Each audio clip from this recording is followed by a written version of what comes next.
Ngayong araw, susubukan natin ano-ano nga ba ang mabibili ko sa 100 pesos dito sa 7-Eleven. Nandito na nga ako guys sa 7-Eleven at tapat nga pala siya ng Houseland. Pumasok na po pala ako guys sa loob ng 7-Eleven. So guys, kukunin ko na yung listahan ko tapos ilista ko na yung mga bibili ko bago ako bumili. So lumagpas yung parcel. 100 pesos so it's good.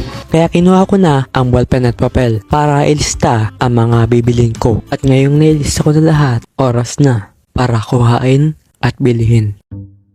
Ang unang ko kinuha ay yung swak talaga sa budget. Kumuha ako ng 2 Oreo at isang Graham biscuits. At kumuha na rin ako ng Nestea bottle.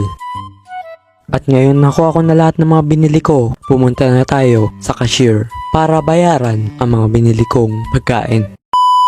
Sabihin ko lang guys, ang Oreo ay nakakalaga ng 31 pesos. Bali 2 ang binili ko, magiging 62 pesos. Ang Nestea bottle naman ay nagkakalaga ng 29 pesos. At ang Graham biscuits ay nagkakalaga ng 9 pesos. And the total of 100 pesos.